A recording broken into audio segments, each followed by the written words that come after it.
8 fatal mistakes that can destroy your life after losing your spouse. Have you ever wondered why some people are able to rebuild their lives after losing a spouse, while others never recover? What differentiates those who find a new balance from those who remain trapped in a never-ending cycle of pain and regret?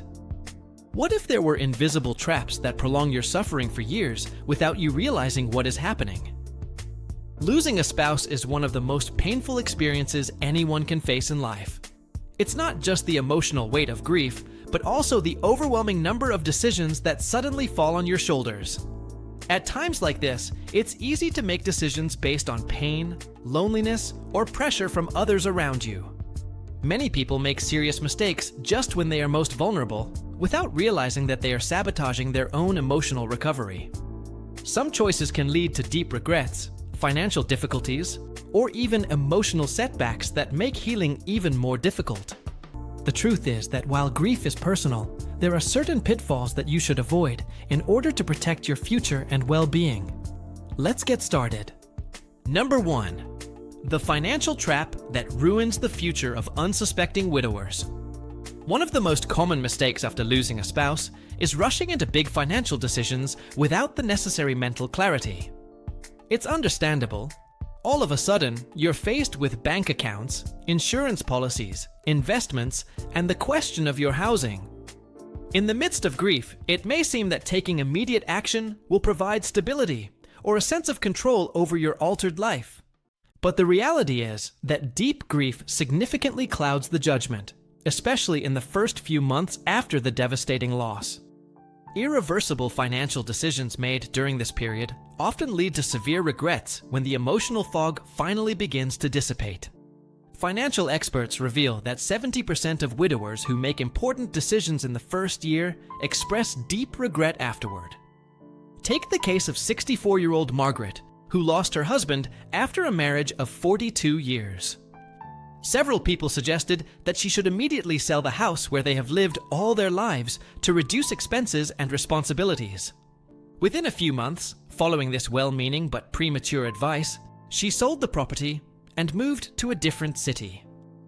When the initial intensity of grief subsided, she realized that she had made a decision driven by panic and momentary insecurity. He missed his family neighborhood, his neighbors of decades, and the comfort that his old home provided in difficult times. Financial decisions do not only involve real estate, but also investments, distribution of assets, and even hasty donations to institutions. Many widowers are targets of financial predators, people who see emotional vulnerability as an opportunity for brazen economic exploitation. If someone is urging you to make financial decisions quickly, consider it a warning sign to pause immediately. The best decisions are rarely made under pressure or in a hurry, especially during periods of intense emotional fragility. Experts recommend the rule of the year, suggesting waiting at least 12 months before making any irreversible financial decisions. Have you ever stopped to consider how a hasty decision today can compromise your security for the next 20 years of life? Number 2. The silent killer who destroys your health when you're grieving. When a spouse passes away, many people become so consumed with grief that they completely neglect their own physical and mental health.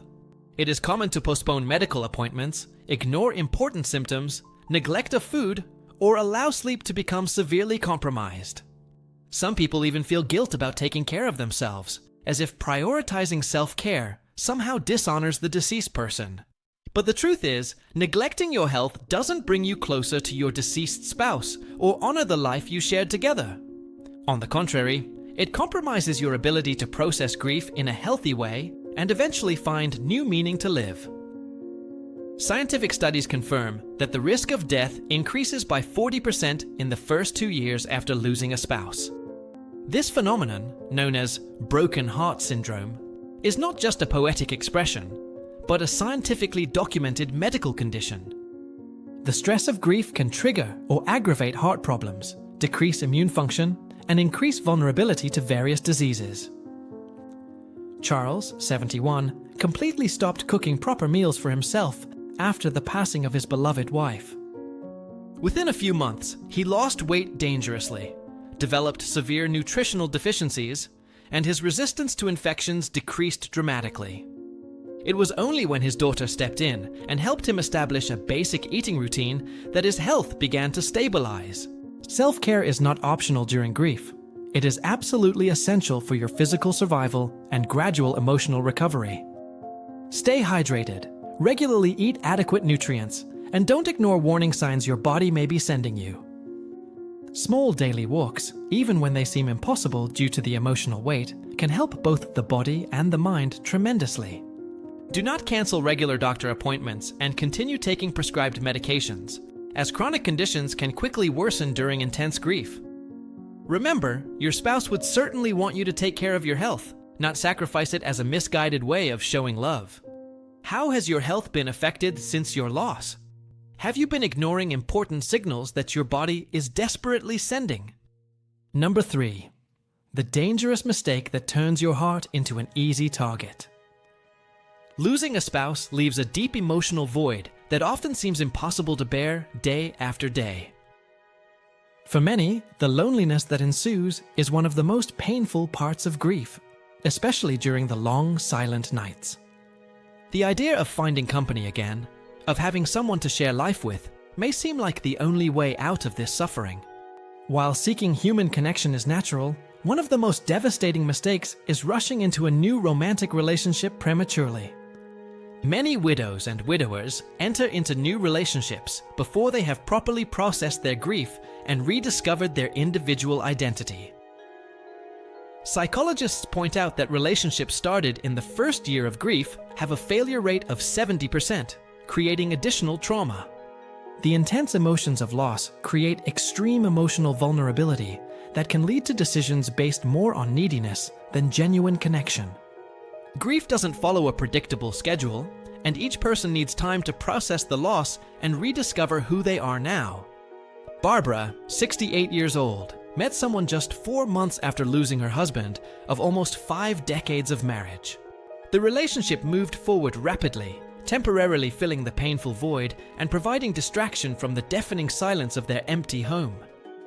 But as the weeks passed, she realized that she was not emotionally prepared for this new bond that was quickly forming. The relationship became an additional source of stress and guilt, as she still cried daily for her husband as she tried to move forward. Eventually, the breakup caused even more emotional pain for both parties, significantly complicating their already difficult grieving process. In addition, unfortunately, there are people who consciously seek widowers because they consider them emotionally vulnerable and potentially financially stable. Emotional predators often see grieving people as easy targets for manipulation, control, or even systematic economic exploitation. If someone is in an excessive hurry to formalize a relationship or pushes for joint financial decisions, consider it a worrying sign. Are you truly ready for a new relationship, or just desperately seeking escape from the pain that accompanies you on a daily basis? Number 4, the invisible prison that isolates you when you need support most. After losing a spouse, it's natural to want temporary isolation to process the avalanche of emotions that seem impossible to bear. Grief is deeply personal, and moments of solitude may be necessary to weather the emotional storm that has settled within. However, completely isolating yourself from friends and family for prolonged periods can be one of the most damaging decisions for your recovery. This isolation often evolves into a vicious cycle of deep loneliness and depression that becomes increasingly difficult to break. Many bereaved people gradually withdraw from their support networks, promising themselves that it's only temporary. Research shows that people who maintain social connections during grief process the loss more effectively and suffer less clinical depression. This isolation quickly turns into a pattern that is difficult to break, significantly compromising both mental and physical health. Human connection plays a crucial role in emotional well-being, especially during times of profound loss and intense existential disorientation. 78-year-old Walter completely stopped taking phone calls and refused all visits after losing his beloved wife. He mistakenly believed that being alone would be easier than facing a world that continued to function while his world had fallen apart. As the months passed, instead of improving, his emotional condition deteriorated considerably, leading him to a state of almost total isolation. It was only when a persistent neighbor managed to engage him in small social interactions that something began to change in his bleak outlook. The key is not to force yourself into big social events before you're ready, but to maintain some essential connections, even in the tough times. This could simply mean taking a weekly phone call, accepting a brief visit, or occasionally joining a support group. These small actions act as anchors that prevent you from being completely swept away by the powerful current of isolation and existential despair. How have your social connections changed since your loss? Have you consciously created barriers between you and people who truly care? Number 5. The hidden secret of the objects that block your emotional healing. One of the most emotionally challenging tasks after losing a spouse is deciding what to do with your personal belongings and memories. Each item seems loaded with meaning. Their clothes in the closet, their personal belongings, the empty side of the bed they shared. The thought of tinkering, rearranging, or getting rid of anything can feel like losing them again, or erasing evidence of existence. Many widowers face this paralyzing dilemma, keeping everything exactly as it was on the day of death, like an untouched sanctuary to the past. But while this preservation is understandable, keeping the house as a museum pristine can significantly impede the emotional healing process. Grief psychologists confirm that keeping environments completely unchanged for long periods significantly prolongs acute grief. Henry, 73 years old, left absolutely everything exactly as his wife had left it on the day of his unexpected departure. At first, this meticulous preservation seemed like a way to keep her presence alive, as if she could return at any moment. But as the months turned into years, he realized that his home had become a mausoleum to pain. Each object functioned as an emotional trigger that reconnected him not to the loved one, but to the trauma of the loss over and over again. It was only when he began to gradually rearrange some spaces that he felt unexpected emotional relief and breathing room. Letting go of some physical objects does not mean erasing memories or loving less intensely the person who has departed from your earthly life. It means allowing yourself emotional space to breathe, to process the loss, and to gradually adapt to the new reality of your life. Instead of drastic changes, start with small changes when you feel minimally prepared to face this difficult emotional task. Choose some truly special and meaningful keepsakes, creating a dedicated space to honor those memories intentionally and consciously. Do you realize how much of your emotional energy is being consumed daily in maintaining a past that cannot be recovered? Number 6. The bureaucratic mistake that can cost you your financial security. When we lose a spouse, we are inundated with overwhelming emotions that make it almost impossible to focus on essential practical and bureaucratic issues. Documents, inventories, transfers of ownership, and tax issues seem insignificant compared to the magnitude of the emotional loss just experienced. However, one of the most serious mistakes widowers make is to postpone or completely neglect the legal matters that arise after a death. Issues such as wills, insurance, bank accounts, and real estate cannot wait indefinitely, no matter how painful it is to face them.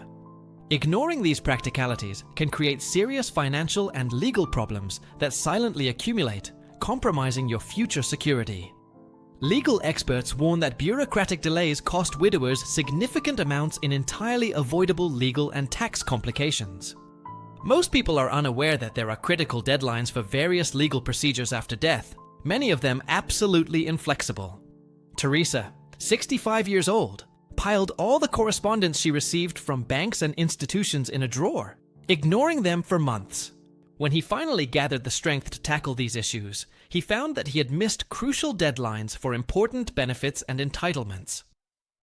This series of mistakes has resulted in significant financial losses that will negatively affect your economic security for the rest of your life.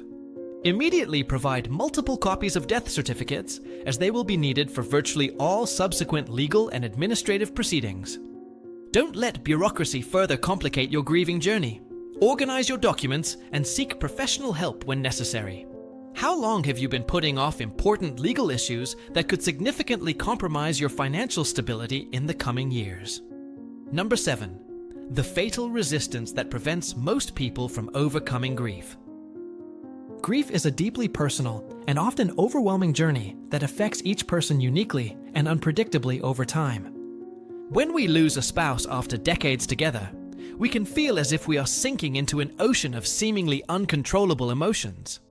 In the face of this internal emotional storm, many people strongly resist the idea of seeking specialized professional help for their grieving process. They firmly believe that they can and should handle everything on their own, as if seeking support is a sign of unacceptable weakness. This resistance to seeking expert support is one of the most damaging and silent mistakes that consistently prolong suffering unnecessarily. Expert therapists report that people who seek professional support process grief more quickly and suffer fewer severe emotional complications. Regina, 68, initially believed she needed to be strong for her children and grandchildren, refusing any kind of help. For months, she maintained a facade of external normalcy, while internally, she struggled with severe insomnia, panic attacks, and deep despair. It was only when physical symptoms of prolonged stress began to manifest that she reluctantly agreed to seek professional help. To her surprise, the sessions didn't focus on forcing her to overcome the loss, but on offering practical tools for managing grief. Gradually, she discovered that seeking help was not a sign of weakness, but an act of courage and self-care that was sorely needed. Have you allowed pride or fear of judgment to prevent you from seeking the support that could completely transform your journey? Number 8. The mental time bomb that destroys widowers from the inside. There is a silent enemy that settles in the minds of many people after losing their spouse, working tirelessly in the emotional shadows. This enemy is mental health neglect, and its consequences can be profoundly destructive and long-lasting for unsuspecting widowers. Grief in itself is a mentally intense experience, but when we don't recognize more serious warning signs, the risk increases. Medical psychiatrists confirm that most widowers develop symptoms of psychological trauma that remain untreated for years or decades. This emotional bomb can manifest as paralyzing anxiety, deep depression, or even suicidal thoughts when we least expect it. 75-year-old Anthony began to experience disturbing flashbacks and recurring nightmares after losing his wife to a prolonged illness. He was clearly developing a post-traumatic stress disorder related to the experience of witnessing his partner's suffering. It was only when she began to have suicidal thoughts that her family realized the seriousness of the situation and sought specialized help immediately. With proper treatment, he was finally able to process his grief in a healthy way and find a new emotional balance gradually. Don't ignore signs such as anhedonia, inability to feel pleasure, significant changes in sleep, extreme isolation, or thoughts of hopelessness. These are important indicators that your grief may be evolving into conditions that require immediate and appropriate professional intervention. Have you been ignoring important signals that your mind is sending, mistakenly thinking that alone time will heal all wounds? Losing a spouse is one of the most profoundly transformative experiences someone can face throughout their journey in life. Life as you knew it changes completely. Your days, your nights, your habits, and even your own fundamental identity. But in the midst of this devastating emotional storm, there is a powerful truth that needs to be acknowledged with all possible courage. Every decision you make during this critical time has the extraordinary power to profoundly help or hinder your healing journey. That's why avoiding these 8 fatal mistakes can literally transform your way through this challenging and painful phase of life. Grief does not come with an instruction manual, and there is no single correct way to experience and process this complex journey. Healing doesn't mean forgetting, and moving on doesn't mean leaving your spouse behind or diminishing the love they shared. It means honoring your memory in a way that allows you to continue living with purpose, meaning, and eventually find inner peace again. You're not betraying your love by taking care of yourself, seeking support, or gradually rebuilding a life that's still worthwhile. Be gentle with yourself during this delicate process, giving yourself permission to feel all the emotions that will naturally arise along the way. With time, patience, and the right choices, you'll discover an inner strength that you may not have even known you had before this ordeal. The ability to carry both love and loss as integrated parts of who you are, without being defined solely by painful absence.